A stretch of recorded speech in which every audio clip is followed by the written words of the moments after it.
the eyes of the Lord. Enoch believed God. Turn over to Hebrews chapter 11. I got a lot of scripture I want to try to give you right quickly.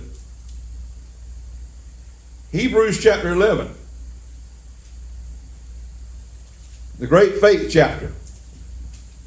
Enoch believed God. Look at verse 5 and 6. By faith Enoch was translated that he should not see death, and was not found because God had translated him. For before his translation he had this testimony, that he pleased God. But without faith, Enoch had faith. Without faith it is impossible to please God. For he that comes to God must believe that he is, and that he is a rewarder of them that diligently seek him. So because of faith, the writer, excuse me, the writer here says Enoch was translated, or he was caught up. He was transferred. He was raptured. In essence, it's what took place here. And he was taken to heaven so that he didn't have a glimpse of death.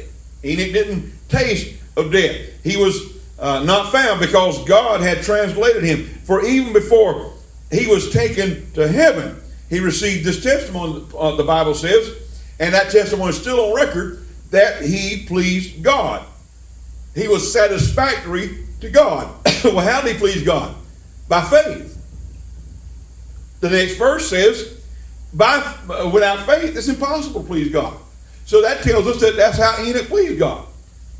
He pleased God by faith. The Bible says also that what's not a faith is sin. And so we need to learn to exercise faith. So Enoch believed God. He walked with God in the midst of a godless society, and he witnessed for God. Flip over to Jude, that little book, tiny book right before Revelation. Jude 14 and 15 says, and Enoch also, the seventh from Adam, prophesied of these, Satan. And that word, that number seventh is an important number. And I don't know how deep we'll get into that, but just kind of tuck that in the back of your mind. That number 7 is an important number. We all know it's God's number. Enoch also, the seventh from Adam, prophesied of these, saying, behold, the Lord comes with 10,000s of his saints. Now, Enoch in the Old Testament was giving forth that prophecy. He says that the Lord is going to return with 10,000s of his saints to execute judgment upon all, and to convince all that are ungodly among them of all their ungodly deeds which they have ungodly committed, and of all their harsh speeches which ungodly sinners have spoken against him. Doesn't that sound like this nation today? It was of these people, it says that Enoch prophesied, the seventh in the generation from Adam.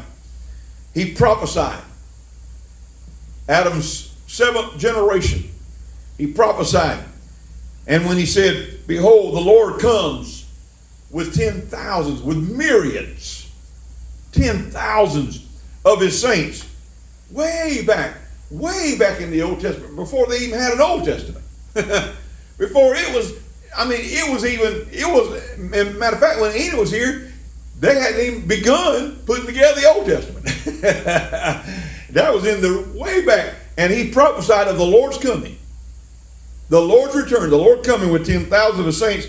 And he says to execute judgment on all, and to convict all the unholy ones, the ungodly ones, of all their ungodly deeds, he says, which they have committed in such an ungodly way, in such an ungodly fashion. You know, I think one of the worst words for anyone to be classified as is being ungodly.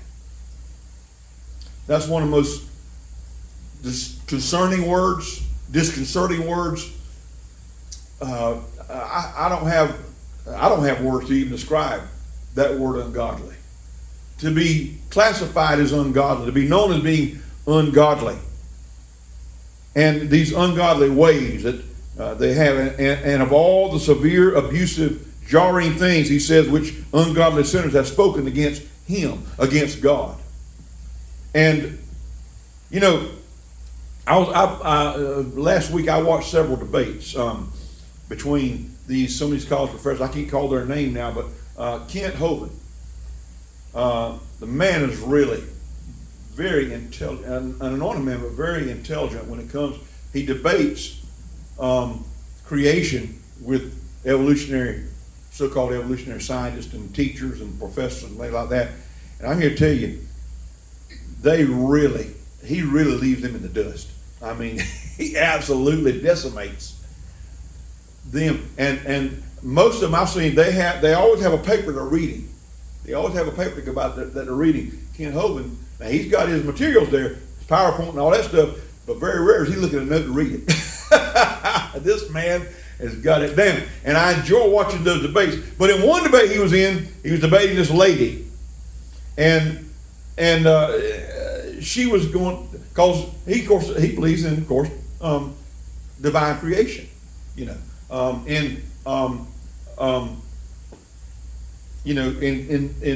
the creation plan of God. This lady got up and she said, well, now you believe in divine creation. Well, why is it that God would allow this to happen and allow, if his creation was created perfectly, why be created with an appendix that many times most people have to have removed? And